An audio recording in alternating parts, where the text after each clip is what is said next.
কিরে ভাই চাঙ্কু, গ্রামে এইসব কি চলছে? আসার পথে নদীর পাড়ে কান্নার আওয়াজ শুনতে পেলাম। সন্ধ্যা রাতে গ্রামের মানুষ নদীর পাড়ে কেন যায় না জানিস তুই? হ্যাঁ হ্যাঁ ভাই, সবই জানি। এই গ্রামে থাকি, এই গ্রামের বিষয় না জানলে হবে? সন্ধ্যা রাতে কেন, সকাল বেলায় এই নদীর পাড়ে কেউ যাবে না? কারণ আমি শুনেছি ওই নদীর পাড়ের গাছের নিচে নাকি একটি বড় ডাইনি বসবাস করে। ও, সেজন্যই তো জেলেরা মাছ ধরতে যায় না। আসার সময় দেখলাম নদীটা একেবারে খালি, আর গ্রামে নদীর পাড়ে ডাইনি বসবাস করে মানে কি বলছিস তুই? হ্যাঁ, ডাইনি বসবাস করে। তোমাকে আমি এতক্ষণ কি বলছি, এটি অনেক ভয়ানক ডাইনি। ওর কাছে গেলেই মানুষের গন্ধ শুনলেই কান্না শুরু করে।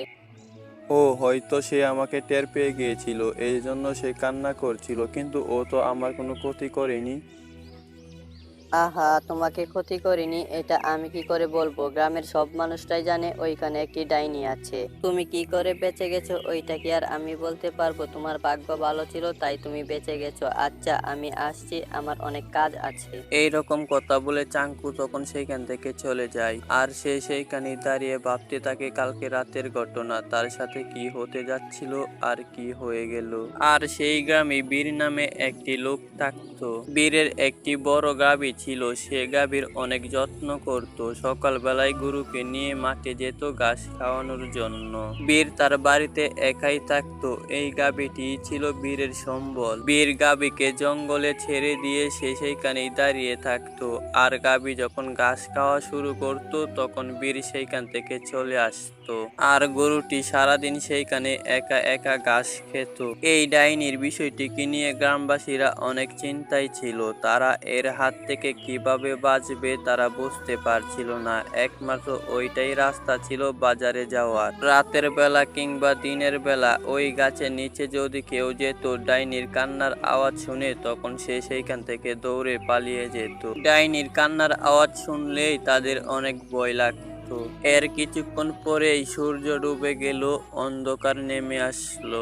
অন্ধকার রাতে বীর গিয়ে দেখলো তার গরুটা জঙ্গলে নেই। সে যেইখানে ঘাস খাওয়ার জন্য রেখে আসছিল গরুটা সেইখানে নেই। তাই সে আশেপাশে দেখছিল, কিন্তু তার গরুটা কোনো জায়গায় দেখা গেল না। বীর তার গরুটা দেখতে না পেয়ে অনেক টেনশনে পড়ে গিয়েছিল।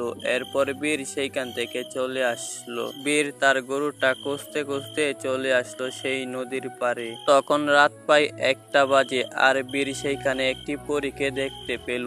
আর পরীটি বীরকে বলল, হে মানব জাতি, তোমাকে অনেক ধন্যবাদ রাত 1টার পরে এখানে আসার জন্য। তুমি আসার জন্যই আমি অভিশাপ মুক্তি পেলাম।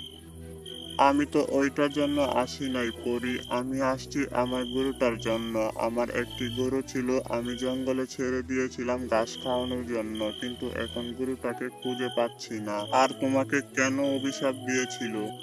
সেই অনেকদিন আগের কথা, আমি এই গাছের নিচে আসছিলাম বিশ্রাম নেওয়ার জন্য, কিন্তু সেই গাছের নিচে ছিল এক সাধু। আমি তার ধ্যান ভেঙে দেই, আর সে আমাকে অভিশাপ দিয়ে দেয় আমি সারা জীবন এই গাছের নিচে বন্দি থাকবো। কেউ যদি রাত 1টার পরে এখানে আসে তাহলে আমি মুক্তি পাবো, আর না হলে মানুষ দেখলেই কান্না করবো।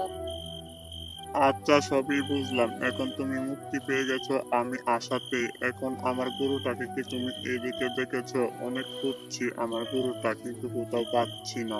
আমি একা থাকি বাড়িতে, এই গরুটাই আমার সবকিছু। আসলে তুমি চলে যাও বাড়িতে, তোমার গরুটা অনেক আগে বাড়িতে চলে গেছে। আমি অনেক চেষ্টা করেছি এখানে রাত 1টার পরে মানুষ আনতে, কিন্তু পারিনি। তোমার গরুটার জন্য তোমাকে আনতে পেরেছি। তোমার গরুটা বাড়িতে চলে গেছে, তুমি চলে যাও, আমি আসছি, ভালো থেকো। বীরকে এইরকম কথা বলে পরীটি তখন সেইখান থেকে অদৃশ্য হয়ে যায়, আর বীর সেইখানেই দাঁড়িয়ে থাকে। বীর বুঝতে পারছিল না কি হলো এটা। তো ভিউয়ার্স, আজকের মতো এখানেই বিদায় নিচ্ছি। আর যেহেতু কার্টুনটি মোবাইল এডিট, তাই এতটা প্রফেশনাল হয়নি। আপনাদের কাছে ভালো লাগলে কমেন্ট বক্সে বলে যাবেন। তো আজকের মতো এখানেই বিদায় নিচ্ছি। সবাই ভালো থাকবেন, নিজের খেয়াল রাখবেন। আল্লাহ হাফেজ।